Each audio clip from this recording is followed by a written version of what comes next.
Tidak semua nafsu buruk. Tidak semua nafsu buruk. Tapi nafsu ada yang buruk. Contohnya di Al-Quran apa? Surat Yus 13 itu, surat Yusuf. Wa ma ubarri'u nafsi innan nafsa la ammaratun bisu'i illa ma rahima rabbi.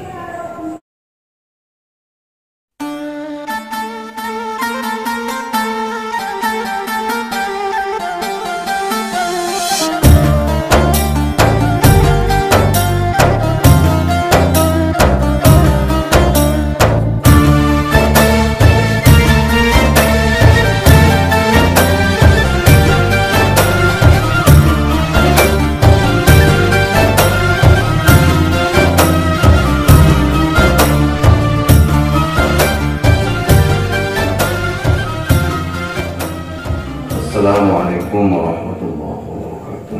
Waalaikumsalam warahmatullahi wabarakatuh. Bismillahirrahmanirrahim. Alhamdulillah Nabi Mustafa Muhammad sallallahu alaihi wasallam wa ala alihi wa sahbihi wa sallam wa dhurriyyatihi wa qarabatihi wa sadiqatihi min anbiya'i muslimin wa ala alihi wa sahbihi wa syuhada wa salihin wa وما تبعهم بإحسان إلى يوم الدين وعذب فيه برحمتك يا أرحم الراحمين. إلى حضرة المحبوب شيخنا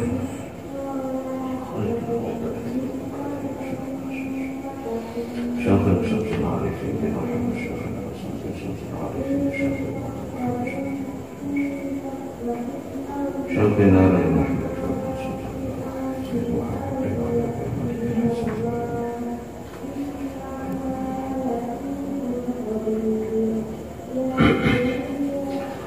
وإلى روح حضرة المؤلف هذا الكتاب الشيخ الإمام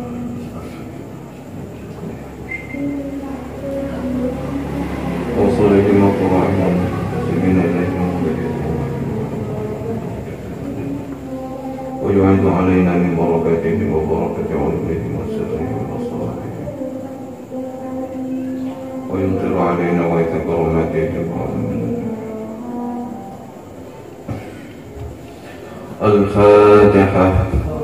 أعوذ بالله من الشيطان الرجيم. بسم الله الرحمن الرحيم. الحمد لله رب العالمين الرحمن الرحيم مالك يوم الدين. إياك نعبد وإياك نستعين اهدنا الصراط المستقيم صراط الذين أنعمت عليهم غير المغضوب عليهم ولا الضالين. بسم الله الرحمن الرحيم. الحمد لله رب العالمين وبه نستعين على أمور الدنيا والدين والصلاة والسلام على أشرف المرسلين سيدنا ومولانا محمد صلى الله عليه وسلم وعلى آله وصحبه أجمعين. سبحانك لا علم لنا إلا ما علمتنا إنك أنت العليم الحكيم. رب اشرح لي صدري ويسر لي أمري واحلل عقدة من لساني يفقهوا قولي. اللهم ارزقنا فهم النبيين وحفظ المرسلين والهم الملائكة المقربين. اللهم إنا نستودعك جميع ما حفظناه من العلوم والمعارف حتى ترده علينا في وقت احتياج إليه. لا حول ولا قوة إلا بالله العلي العظيم. قال المصنف الشيخ الإمام أبي زكريا يحيى بن شرف الدين النووي الشافعي رحمه الله تعالى ونفعنا بعلومه وبأسراره وخصوصيته في الدارين آمين.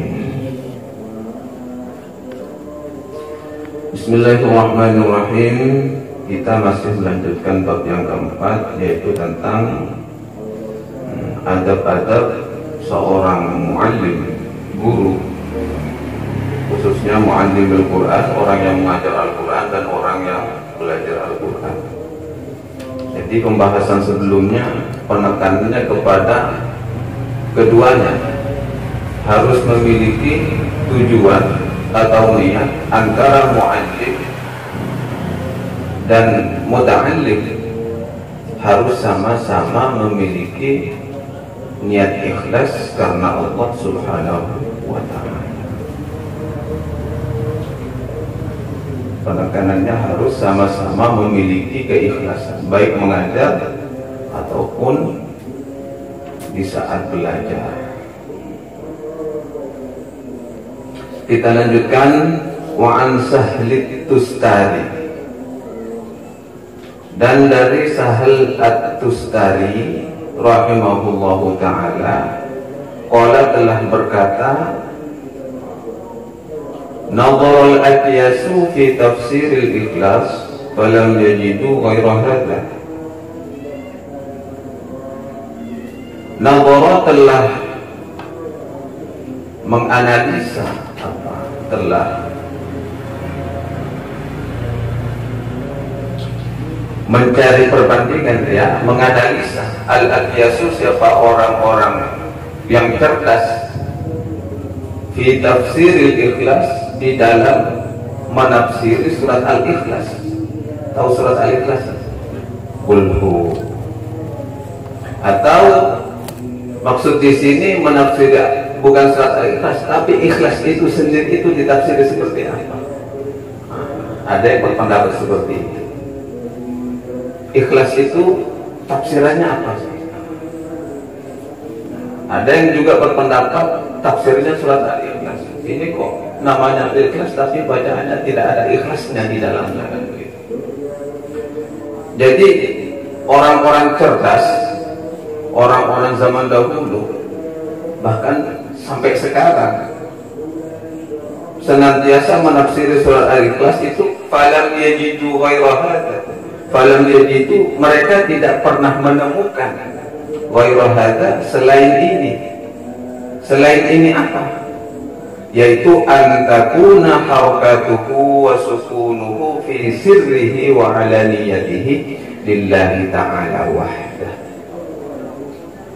Mereka tak menemukan selain ini. Selain ini apa? An takuna, harus ada harakatuhu, apa geraknya, wa sukunuhu, dan diamnya, fi sirrihi, baik dalam kesendiriannya, wa alaniyatihi, dan di dalam keramaiannya, lillahi ta'ala wahdah, hanya semata-mata karena untuk Allah subhanahu wa ta'ala.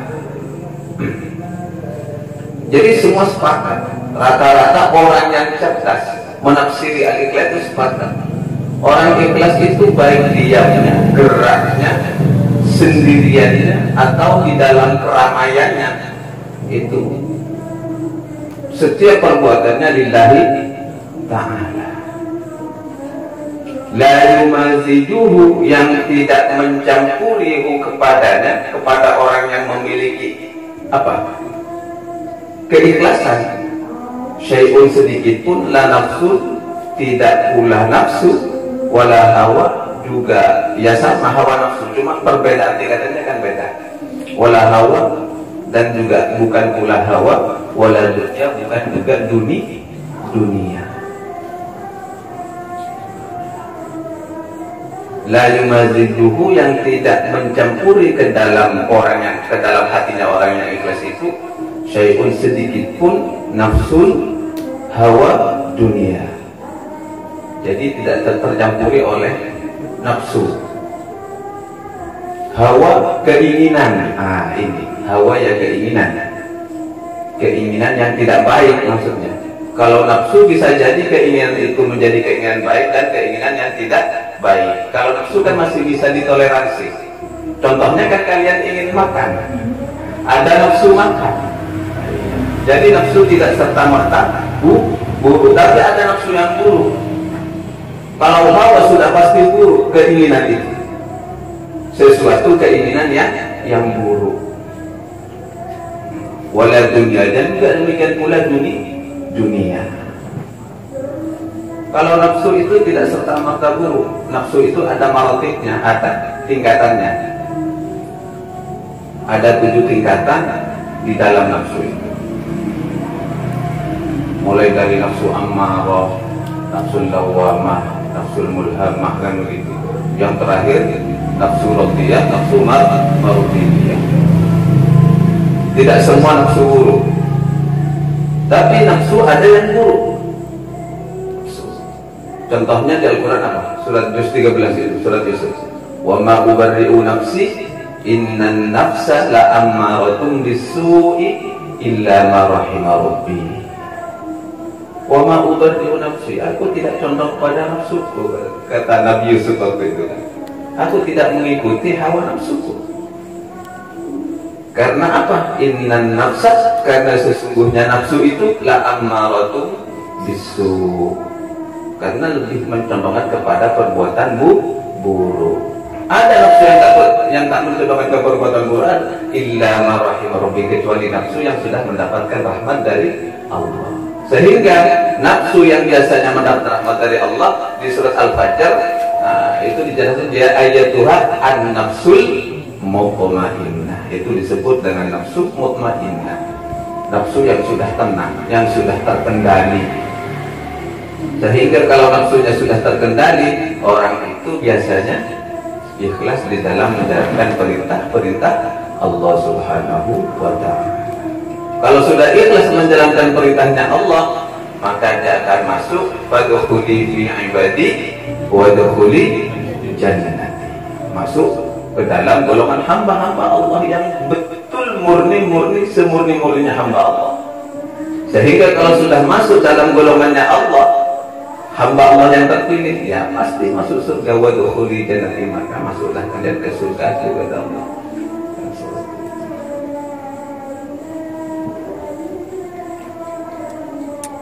Kalau hawa apa? Kalau keinginan identik dengan sesuatu yang obsesi. Apa? Sesuatu yang membuat orang itu biasanya selalu terobsesi, melampaui batas. Yang biasanya bukan kapasitasnya, bukan tempatnya, dia lampaui juga. Fa amma man tagha wa atara hayatad dunya. Orang biasanya kalau sudah terjangkit penyakit hawa, ini bukan nafsu lagi, yang mungkin seburuk-buruknya nafsu lah begitu bahasanya. Biasanya ini adalah orang yang mangkaw, sering melampaui batas. Kalau sudah sering melampaui batas, wa atarul hayatad dunya, hanya dia tertipu, terbuai dengan kehidupan indahnya dunia saja, sehingga dia biasanya lupa dengan keabadian kehidupan akhirat. Lupa mati, lupa, merasa hidupnya akan terus kekal di dunia. Biasanya orang yang sehingga lupa dengan peringatan dari Allah. Kalau orang seperti ini, ya hati-hati, kata Allah.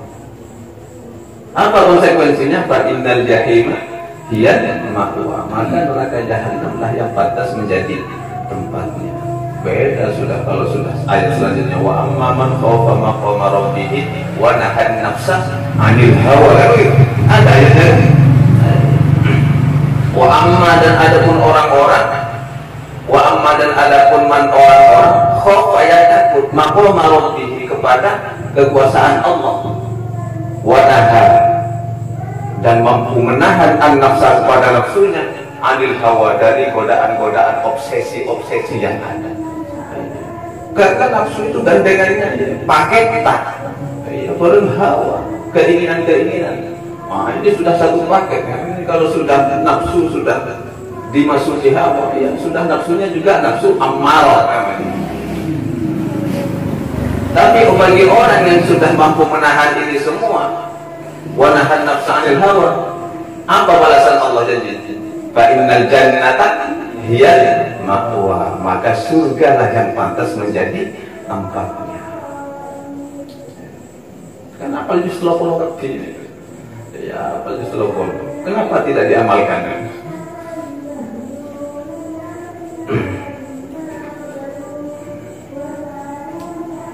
Jadi ikhlas ya harus seperti ini. Harus dalam gerak-geriknya, diamnya, baik dia dalam kesendiriannya ataupun berkumpul-kumpul begini, ya lillahi ta'ala. Sehingga kalian kalau melakukan sholat kan sudah termotivasi di dalam bacaan sholat. Inna sholati wa nusuki wa mahyaya wa mamati lillahi rabbil alamin. Itu bacaan sebuah doa tapi bentuk motivasi, sugesti, menyadarkan diri bahwa kita ini milik Allah.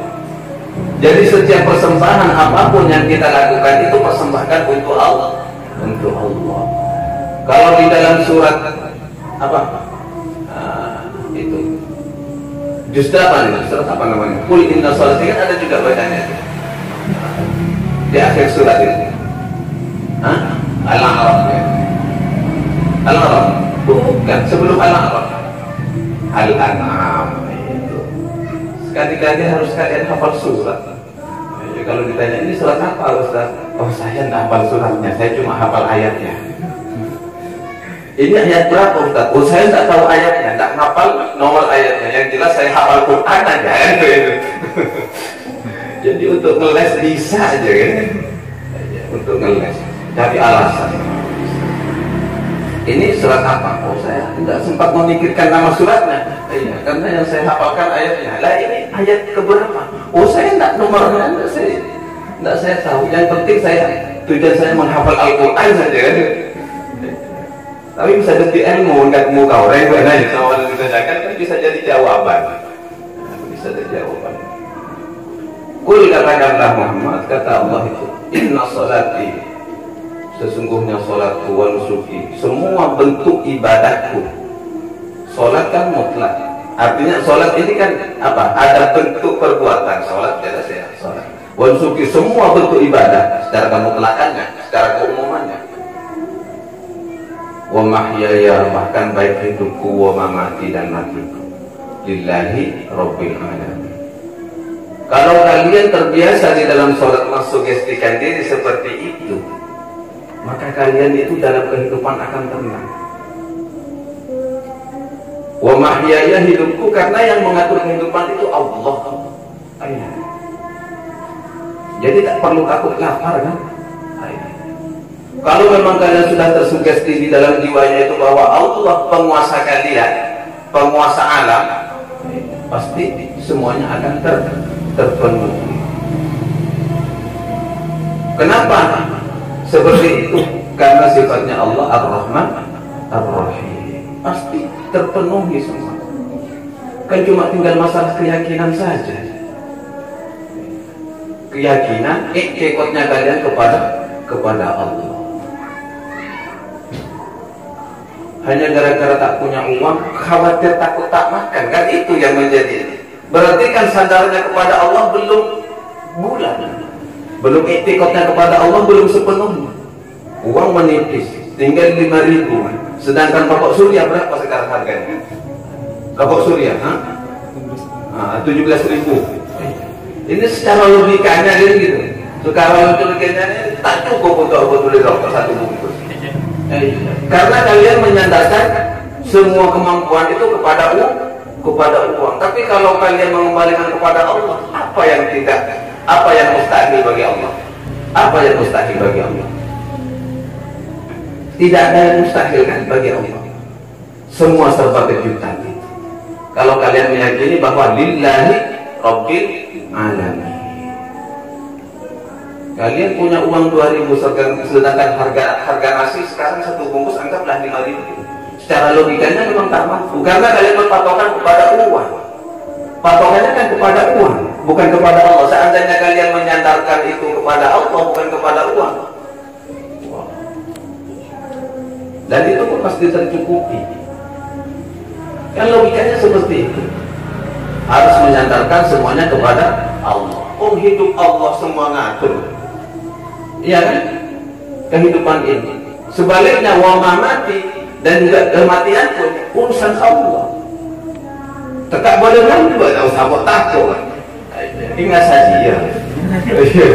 Asal sebagai sarana tawassul, bentuk ikhtiar. Kalau repot pakai ego lho. Wa mahyaya wa mamati ini. Pas tak mati itu mati konyol namanya. Jadi semuanya harus ada ikhtiar. Kenapa harus ada ikhtiar? Itu perintah dari Allah. Perintah. Apa perintahnya? Innallaha la yughayyiru ma biqaumin hatta yughayyiru ma bi anfusihim. Allah tidak akan merubah nasib satu kaum Kan begitu. Sehingga kau itu berusaha merubah dengan caranya sendiri. Bukan berarti Allah tak mampu. Kan kalian sudah diberikan oleh Allah dengan segala macam bentuk kemuliaannya. Artinya kemuliaan di sini kemampuan, baik dari segi berpikir kan. Itu ajaran Ahlus Sunnah wal Jamaah. Ikhtiyar ini adalah ajaran Ahlus Sunnah wal Jamaah. Seperti yang terjadi ya fenomena sekarang ini, apa pandemi aja, pandemi COVID. Kalau ada anjuran pemerintah seperti itu, ikuti saja.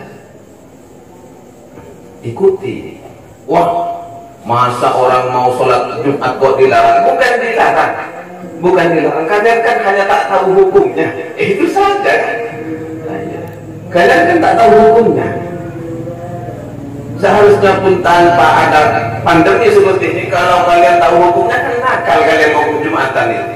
Cuma saya tak mau membahas hukum ini di sini. Pas nakal kalian pikir saya tontonan di akhirat nanti kan saya bilang ada ajaran kamu kelas ya. Jadi coba kalian kaji dari beberapa pendapat imam tentang sholat Jumat. Cuma yang tengah-tengah kan lebih diikuti kan pendapatnya Imam Syafi'i. Karena tengah-tengah tak berat juga tak terlalu lentur. Imam Syafi'i begini. Tak mau membahas fikih. Saya bukan bidangnya fikih. Lagian kalaupun saya membahas fikih kan kalian pas nakal lagi ada hukum-hukum sekitar 2 enteng kan. Udah iya tak nyaman. Jadi di tengah-tengah seperti ini bukan karena ini bentuk ikhtiarnya manusia. Jadi ulil amri di bidang agama harus berkonsultasi juga dengan ulil amri di bidang kesehatan. Karena yang tahu penyakit itu dokter secara umum. Sedangkan ayat itu kan umum. Ati'ullah wa ati'ur rasul wa ulil amri minkum. Ulil amri orang yang memiliki otoritas ya. Yang memiliki otoritas di atas otoritas dalam hal apa dulu? Kalau hal bidang hukum agama ya ahli fikih bidangnya. Ayo mau tanya hukum apa kan begitu. Kalau dalam kesehatan ya dokter yang memiliki otoritas di sini. Kan jadi perpaduan Islam itu indah. Jadi bertanya dulu, ini bagaimana secara pakar kesehatan? Baru secara urusan keagamaan ya ahli fikih memberikan aturan-aturan main di dalam fikih itu sendiri. Sehingga ada rukhsah itu dipakai. Ya sudah kalau begini kondisinya, kalau sekiranya penularan COVID itu begitu cepat, kalau sekiranya perkumpulan itu pun dilarang ya sudah. Akhirnya hukum-hukum rukhsah di dalam agama itu dikeluarkan. Jadi orang ahli fikih harus bijak juga. Kondisional memberikan hukum itu. Jadi tak sarobana nabri hukum. Jadi seandainya pun ada orang bertanya, pas saya beri hukum saya gampang, ya rusak satanan gitu. Nanti kan pasti rukhsahnya kan. Jadi menjadi ulama benar, menjadi kiai, dalil hukum harus banyak. Bengkos motot-motot kecil ya saklek. Karena Islam itu lentur. Islam itu lentur. Islam itu memang kuat, tapi penyampaiannya harus lentur, harus lunak, sehingga mudah diterima oleh semua kalangan kan?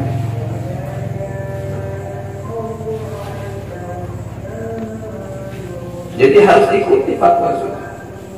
Kalau sekarang baru kalian ujuk-ujuk sholat Jumat kok dilarang? Ya kamu juga dari dulu tak pernah sholat Jumat kan? Kenapa sekarang begitu dilarang dan begitu ada hukum begini kok ujuk-ujuk kamu demo? Ujuk. Aturan itu berlaku untuk yang untuk orang yang sudah istiqomah ke masjid sholat berjamaah. Kalau tak sholat berjamaah, sudah tak istiqomah dari dulu sebelum ada pandemi COVID itu tak istiqomah sholat berjamaah, ya tidak ada hukum bagi mereka. Dari dulu tak pernah ke masjid, tapi jangan tak usah ikut-ikut demo. Jadi ikhtiarnya orang ahlu sunnah wal jamaah seperti itu. Apa tak boleh semuanya menyandarkan kepada Allah tanpa ikhtiar? Itu hak kalian. Boleh-boleh saja. Tapi kalian siap-siap saja dianggap sebagai kaum Jabariyah atau kaum yang berpaham Qadariyah. Jadi pemahaman itu ada jelas. Ada kelompok-kelompok 73 golongan, 72-nya masuk surga. Masuk neraka. Yang satu masuk surga. 72 golongan masuk neraka. Yang satu masuk surga. Yaitu siapa? Ahlus sunnah wal jamaah. Jadi konsep moderat itu ada. Ada ikhtiar. Kalau sekiranya harus dihindari, ya dihindari. Bukan ya sudah, masalah urusan COVID saya pasrah kepada Allah. Mati konyol. Mati konyol. Ada macan kamu, macan. Udah di depan kamu. Wes tak tapi Allah. Kesannya Allah. Caplok mati tenang gue. Jadi segala macam bentuk ikhtiar kita usahakan. Hasil akhir itu Allah yang menentukan. Hasil itu Allah yang menentukan. Segala macam bentuk usaha kita kerahkan. Hasil akhir kita kembalikan kepada Allah. Jadi perpaduan antara khauf dan roja itu seimbang. Antara takut, khawatir, dan pengharapan kepada Allah, yakin kepada Allah itu seimbang. Jadi tak terlalu takut kepada sebuah fenomena, tapi masih ada Allah. Tapi tak juga terlalu terlampau berani, karena Allah juga mengembalikan semua itu kepada kita. Jadi enjoy. Ya memang semuanya lillahi ta'ala, karena Allah Ta'ala. Tapi ikhlas itu kan bisa. Jadi ikhlas itu ada beberapa tingkatan. Wa anis sirri rahimahullahu ta'ala, dan dari sirri rahimahullahu ta'ala, qala telah berkata siapa as-sirri, la ta'mal linnasi syai'an, janganlah engkau berbuat linnasi karena manusia syai'an sedikit pun. La ta'mal linnasi syai'an, janganlah engkau berbuat linnasi untuk manusia syai'an sedikit pun. Wala tatruk lahum syai'an, dan janganlah engkau meninggalkan lahum karena mereka, karena manusia maksudnya, syai'an sedikit pun. Jadi engkau tak perlu melakukan sedikit pun karena manusia. Juga jangan engkau meninggalkan karena manusia. Semuanya serba lillahi ta'ala. Wala tughaqqa atau wala tughaqti wala taghaqqa sama ya. Bisa dibaca wala taghaqqa wala tughaqti sama. Wala tughaqti, janganlah engkau menutup lahum karena manusia syai'an sedikit pun. Jangan engkau menutup diri maksudnya dari pandangan manusia sedikit pun. Wala takshif lahum syai'an, dan juga jangan engkau membuka, membeberkan lahum karena manusia sedikit pun. Jadi berbuat bukan karena manusia, meninggalkan bukan karena manusia, menutup diri bukan karena manusia, membeberkan bukan karena manusia. Bermuara lillahi rabbil alamin. Jadi kalian kalau mau sholat itu, atau kalau sholat, ya dawamkan baca itu, jangan langsung ambil yang wajib-wajibnya. Allahu Akbar. Kan kabirah. Ini kan sunnah, bacaan sunnah ya? Iya kan? Bacaan sunnah. Wajibnya baca surat Al-Fatihah. Jadi itu dibaca sunnahnya. Ulama-ulama dulu itu walaupun tahu ini sunnah, ini tetap dibaca. Tapi kalau kondisinya mepet ya tidak usah dibaca, nama tarawih ala kita kan, ala kita 10 menit kelar. 10 menit selesai. Langsung ambil pokok-pokoknya, tak apa-apa. Ambil pokok-pokoknya. Ini kan bangun dari ini. Saya tak sempat baca Fatihah ini gimana? Sudah pasrahkan kepada imam saja. Kalian diam atang aja dengarkan begini kan? Karena fikih ada yang berpendapat seperti itu. Kalau Imam Syafi'i kan wajib bagi makmum juga ikut membaca Fatihah. Tapi kalau tak nutut semampunya dia baca. Contohnya Imam Alhamdulillahirabbil alamin arrahmanir rahim maliki yaumiddin. Makmum ternyata begitu selesai mau rukuk, makmum baru ihdinas siratal mustaqim. Langsung ikut rukuk saja. Karena kalian makmum mengikuti imam wajib. Jadi masalah syariat sesuatu yang tak wajib ikutkan kepada yang wajib, sehingga itu menjadi tanggungan imam. Dan pandangan hukumnya seperti itu.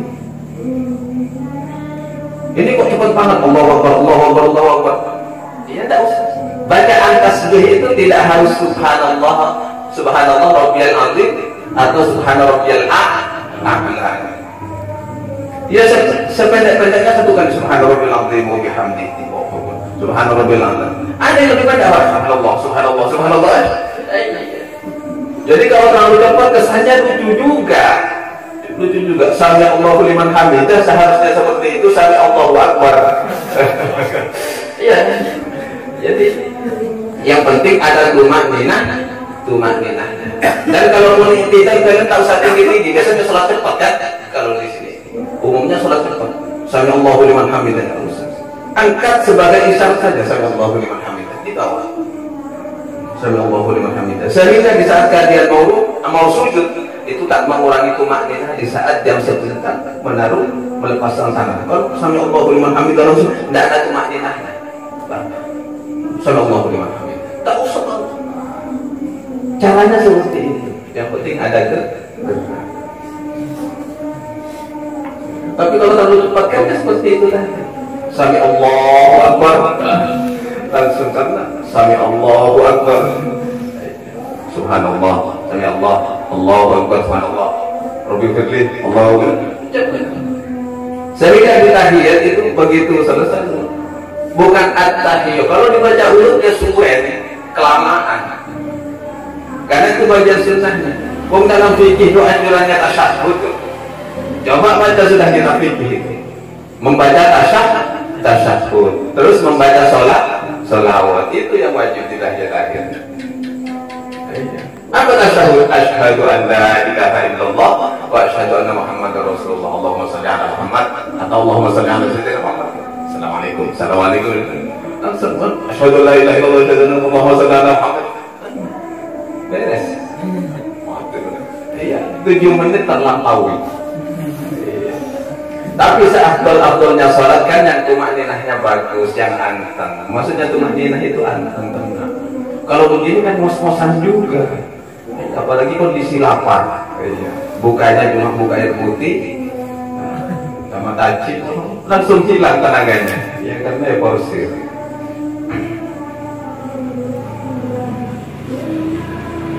Jadi pahamnya tentang ini. Jadi tak apa-apa, cepat ya tak apa-apa.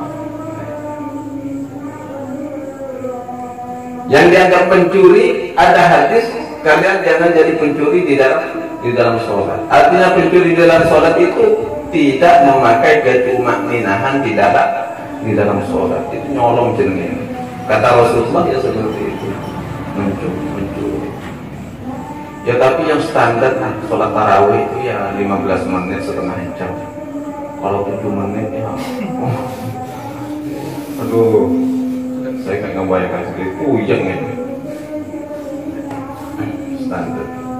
Tapi kalau di Jakarta kan bisa 2 jam, 1 jam setengah minimal. Jadi enjoy sholat. Makmumnya enjoy karena punya tiang masing-masing kan, ada tiangnya capek begini. Capean, malu capek berdirinya, capek bacanya. Tapi kalau dikembalikan kepada Allah, semua itu tidak ada apa-apanya. Karena setiap penilaian dari Allah itu berharga itu kembali kepada diri.